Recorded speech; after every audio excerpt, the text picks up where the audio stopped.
함께 사도신경으로 신앙 고백하도록 하겠습니다. 전능하사 천지를 만드신 하나님 아버지를 내가 믿사오며 그 외아들 우리 주 예수 그리스도를 믿사오니 이는 성령으로 잉태하사 동정녀 마리아에게 나시고 본디오 빌라도에게 고난을 받으사 십자가에 못 박혀 죽으시고 장사한 지 사흘 만에 죽은 자 가운데서 다시 살아나시며 하늘에 오르사 전능하신 하나님 우편에 앉아 계시다가 저리로서 산자와 죽은 자를 심판하러 오시리라.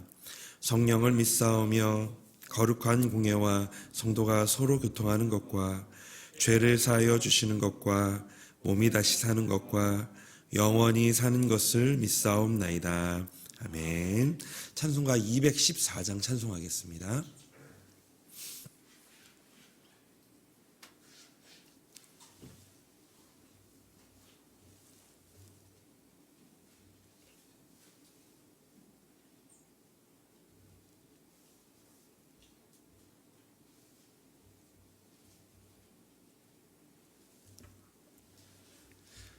저희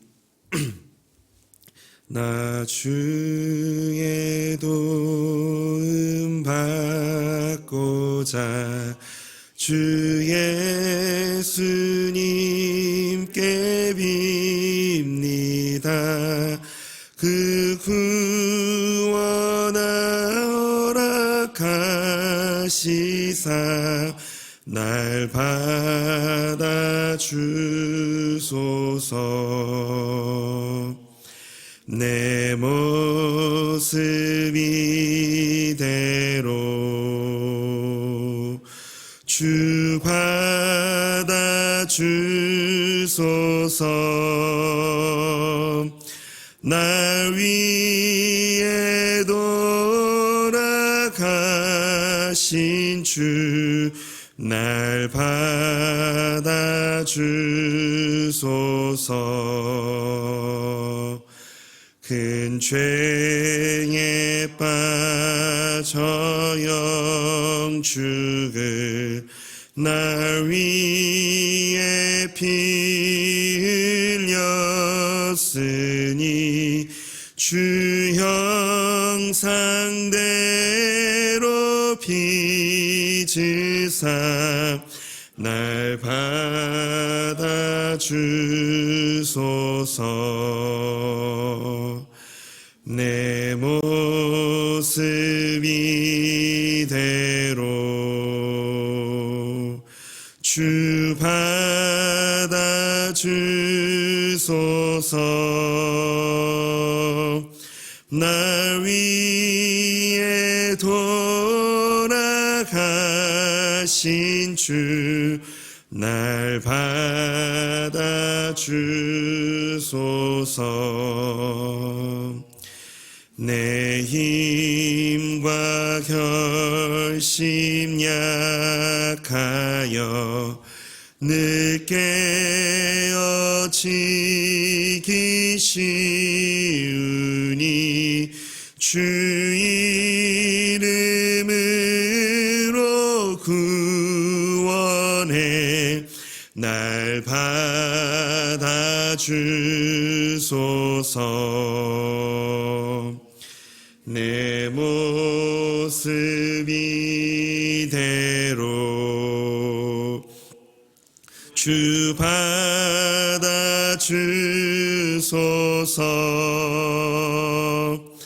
날 위해 돌아가신 주 날 받아 주소서.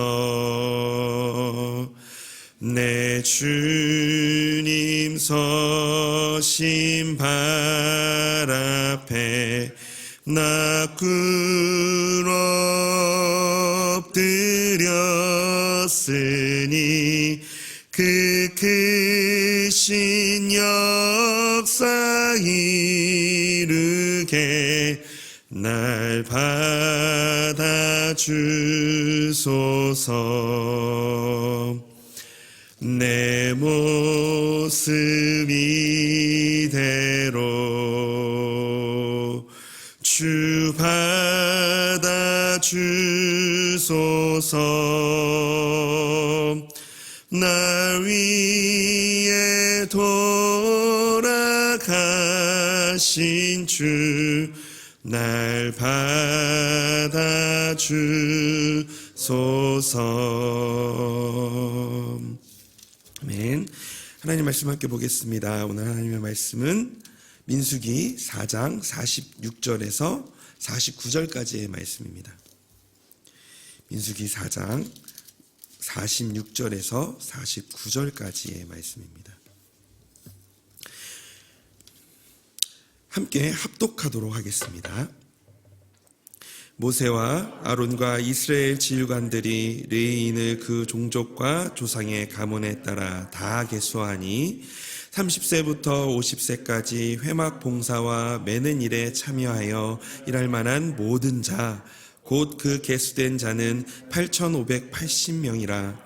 그들이 한 일과 짐을 매는 일을 따라 모세에게 계수되었으되 여호와께서 모세에게 명령하신 대로 그들이 계수되었더라. 아멘.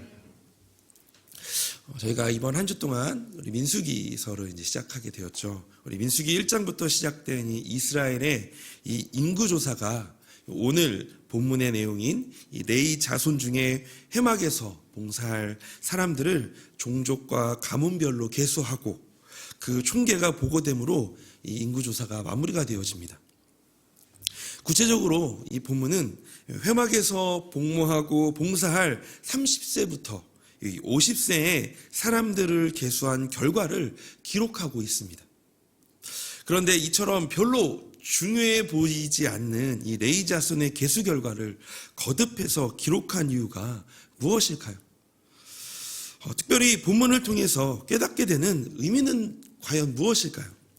오늘은 본문에서 이 두 가지 내용을 함께 살펴보면서 이 질문의 답을 찾아보기를 원합니다. 첫 번째는 하나님의 사명자로 조건 없이 부르신 하나님을 우리가 오늘 이 본문을 통하여서 발견할 수 있습니다. 특별히 반복되어지는 말씀인데요. 이 35절, 39절, 43절, 47절까지 4번이나 기록되어져 있는 말씀이 있는데 그것이 바로 30세부터 50세까지 회막에서 복무하고 봉사할 모든 자에 대해서 이렇게 4번이나 반복되어지게 기록되어져 있습니다. 레위인들 가운데서도 이들은 능히 전쟁에서 나가서도 싸울 수 있는 능력을 갖춘 사람들이었습니다. 하지만 하나님께서는 그들을 따로 택하셔서 영적 전쟁이라고 할 수 있는 이 회막 봉사를 수행하게 하셨습니다. 더욱이 이 레위 지파 외에 이 11지파에서 싸움에 나갈 자들을 계수할 때에는 단지 20세 이상의 남자이면 가능했습니다. 이와 비교해 볼 때 30세에서 50세까지로 더욱 제한해서 회막 봉사자를 뽑는 기준이 일반 군사들을 모집하는 기준보다 더 엄격했다라는 것을 알 수가 있습니다. 그만큼 이 회막 직무를 감당하려면 영과 육의 성숙함과 강건함을 갖추어야 한다는 것입니다. 곧 레위인들에게 주어진 이 사역이 얼마나 중요한지를 우리는 이 본문을 통해서 깨달을 수가 있습니다. 한편 오늘날 우리는 이 레위인의 복무와 봉사에 대한 엄격한 기준을 보면서 아무 조건 없이 아무 공로 없이 오직 예수님 때문에 우리를 이 땅에서 하나님 나라의 사방자로 부르셨음을 우리는 깨닫게 되어집니다. 베드로전서 2장 9절 말씀입니다. 그러나 너희는 택하신 족속이요 왕같은 제사장들이요 거룩한 나라요 그의 소유가 된 백성이니 이는 너희를 어두운 데서 불러내어 그의 기이한 빛에 들어가게 하시니에 아름다운 덕을 선포하게 하려 하심이라. 하나님께서 우리를 택하신 족속이고 왕같은 제사장이고 거룩한 나라 그의 소유가 된 백성으로 부르셨습니다. 그런데 그 부르심에 어떤 외적인 기준도 제시하지 않으셨습니다. 어린아이, 노인 혹은 병든 자나 연약한 자를 모두 부르셨습니다. 그 은혜를 얻은 사람들이 바로 저와 우리 성도님들이십니다. 이 놀라운 부르심은 예수 그리스도의 속량으로 가능해진 것입니다. 하나님께서는 예수 그리스도의 보혈의 공로로 우리를 인정하시고 그 피로 이 값주고 산 자라면 다른 아무런 조건 없이 이 땅에서 하나님 나라의 사명자로 부르신 것입니다. 베드로전서 2장 5절의 말씀에 보면 너희도 산돌같이 신령한 집으로 세워지고 예수 그리스도로 말미암아 하나님이 기쁘게 받으실 신령한 제사를 드릴 거룩한 제사장이 될지라. 따라서 먼저 우리를 하나님의 사명자로 불러주신 이 하나님의 은혜에 감사하며 그의 합당한 참미의 제사를 우리의 삶의 자리에서 하나님께 드려야 할 것입니다. 그래서 히브리서 13장 15절에 이렇게 얘기합니다. 그러므로 우리는 예수로 말미암아 항상 찬송의 제사를 하나님께 드리자. 이는 그의 이름을 증언하는 입술의 열매이니라. 내가 하나님의 자녀로 살며 오늘 우리가 이렇게 찬양하며 예배자로 살 수 있는 것, 나의 행동으로 나의 고백으로 복음을 전할 수 있는 이 귀한 모든 축복은 결국 하나님께서 우리를 하나님 나라의 사명자로 불러주셨기 때문입니다. 사랑하는 성도님 여러분, 하나님께서 저와 우리 성도님들을 삶의 자리에 복음을 전하는 사명자로 부르셨습니다. 그 사명을 감당하는 자리는 가정과 일터이며 우리가 관계하는 모든 곳이겠죠. 그 자리에 하나님의 성도님을 우리 친히 세우셨고 그곳에 감당할 지혜와 힘을 주시는 줄로 믿습니다. 기쁨으로 맡기신 이 사명을 감당하는 오늘 하루가 되어지기를 소망합니다. 두 번째는요, 말씀을 의지하는 삶을 살아라라는 것입니다. 49절의 말씀입니다. 그들이 할 일과 짐을 매는 일을 따라 모세에게 계수되었을 때 여호와께서 모세에게 명령하신 대로 그들이 계수되었더라. 저희가 이 부분에서 살펴볼 것은요, 여호와께서 모세에게 명령하신 대로라는 구절입니다. 이 여호와께서 모세에게 명령하신 대로를 직역하면 여호와의 입 위에입니다. 여호와의 입 위에. 직역은 이 모세와 아론이 여호와의 입술이 움직이는 대로 순종했다라는 이 수사학적 표현이고, 의역도 마찬가지로 자신의 생각을 전혀 쫓지 않고 여호와의 명령을 따라 순종했다라는 의미를 전달하고 있는 것입니다. 본문의 표현은 민수기에서만도 지금 4장까지밖에 오지 않았지만 벌써 6회가 사용되어졌으며, 이는 모세와 아론이 하나님의 명령에 대하여 한치의 오차도 없이 순종하였음을 보여주고 있는 모습입니다. 이처럼 이 말씀은 오늘날 우리에게도 매우 중요한 말씀입니다. 하나님의 백성된 성도라면 모세와 같이 하나님의 입술의 움직임을 면밀히 살필 정도로 하나님의 뜻에 전적으로 순종하며 살아야 할 것입니다.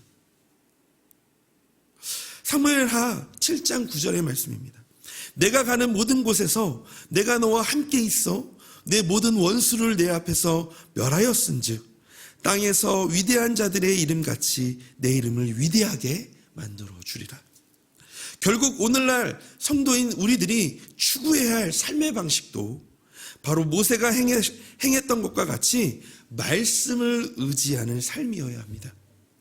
이런 삶을 살아갈 때 우리는 모세가 광야 행진을 성공적으로 완수했던 것처럼 이 광야와 같은 세상에서 우리의 삶을 승리로 이끌 수 있습니다. 문제의 해결, 소원의 성취를 통해 하나님께서 승리를 주셨다라고 고백하는 것보다 더 먼저 온전히 말씀을 의지하는 삶을 살 수 있도록 은혜를 달라고 기도하는 이 새벽의 시간이 되기를 소망합니다. 하나님의 말씀의 순종이 결국은 우리를 살립니다. 오직 하나님의 말씀이 우리를 승리의 삶으로 인도합니다. 그런데 저희가 한번 오늘 이 말씀을 들으시면서 우리가 좀 한번 되돌아봐야 될 것이 있습니다. 우리가 하나님의 말씀을 순종한다, 말씀을 의지하는 삶을 살아갑니다 라고 고백하며 그렇게 결단하지만 혹시 우리의 그 말씀을 의지하고 순종하는 삶 가운데 혹시 부분 순종은 하고 있지는 않을까요? 하나님 어떤 부분은 교회에서는 어떤 부분은 하나님께 순종하는 삶을 살려고 노력하고 어떤 부분은 이것은 하나님의 말씀에 이것은 좀 저에겐 어려운 부분인 것 같아요 라고 우리 때로는 부분 순종을 하고 있는 우리의 모습은 있지는 않을까. 우리가 다시 한번 더 우리의 삶을 좀 되돌아보는 이 새벽의 시간이 되었으면 좋겠습니다. 말씀을 마무리하면서 하나님께서 우리를 하나님의 사명자로 부르셨습니다. 그리고 하나님의 말씀에 순종했던 모세처럼 오늘 우리도 말씀을 의지하는 삶을 살아야 할 것입니다. 이 놀라운 은혜의 부르심과 순종의 삶 가운데 하나님, 저는 그럴 자격이 없어요. 하나님, 저는 그런 능력도 없고 그런 성격도 되지 못해요. 전 그럴 여유도 없습니다. 저 아시잖아요. 그런 의지도 없어요. 라는 우리의 연약한 마음을 내려놓기를 원합니다. 대신에 우리를 아무 공로 없이 부르신 하나님께 예 주님, 저 여기 있습니다. 나를 사용하여 주세요. 삶의 자리에서 나를 사용하여 주세요. 나를 통해 주님 일해요 주세요. 나를 통해 일하시는 하나님을 보고 싶습니다. 라고 고백하는 저와 우리 성도님이 되기를 소망합니다. 그래서 오늘 하루가 그 하나님의 부르심에 순종하고 하나님께서 우리 성도님들을 통해 일하심을 체험하는, 그래서 감사로 말미암아 은혜가 가득한 하루가 되기를 소망합니다. 오늘 말씀을 가지고 이렇게 기도했으면 좋겠습니다. 먼저는 삶의 자리에 복음을 전할 사명자로 부르신 하나님, 삶의 자리에서 부르신 사명을 감당할 지혜와 힘을 주시옵소서. 기쁨으로 맡기신 사명을 감당하는 오늘 하루가 되게 하여 주시옵소서라고. 두 번째는 온전히 말씀에 의지하는 삶을 살게 하여 주시옵소서. 그것이 우리의 삶의 기쁨이 되게 하여 달라고 기도하기를 원합니다. 세 번째는 오늘은 우리 교육자를 위해서 함께 같이 기도해 주시기를 원합니다. 교회에 허락하신 교육자들이 하나님을 두려워하고 한 영혼을 사랑하는 참 목자가 되게 하여 달라고 함께 이 시간 마음을 모아 기도하는 시간이 되기를 원합니다. 함께 같이 기도하도록 하겠습니다. 하나님, 이 시간 기도합니다. 하나님, 오늘 우리를 말씀을 통해서 우리에게 말씀하신 그 하나님을 바라봅니다. 하나님, 삶의 자리에 하나님 복음을 전할 사명자로 하나님 우리를 부르신 하나님, 삶의 자리에서 부르신 사명을 감당할 지혜와 힘을 주시옵소서. 기쁨으로 맡기신 사명을 감당하는 오늘 하루가 되게 하여 주시기를 원합니다. 예 주님, 그렇습니다. 하나님, 우리는 그럴 자격이 없어요. 하나님, 저는 그런 능력도 없고 그런 성격도 되지 못합니다. 그런 의지도 없습니다. 그런 여유도 없는 것 같습니다. 하나님 아시잖아요. 하나님, 그렇지만 우리 안에 있는 그 연약함과 우리 안에 있는 그 마음을 내려놓고 하나님, 저 여기 있습니다. 하나님, 저를 사용하여 주세요. 하나님, 저를 통해 일하여 주세요. 하나님, 나를 통해 일하시는 하나님을 보고 싶습니다 라고 고백하는 하나님 오늘 하루가 되게 하여 주시옵소서. 하나님 오늘도 온전히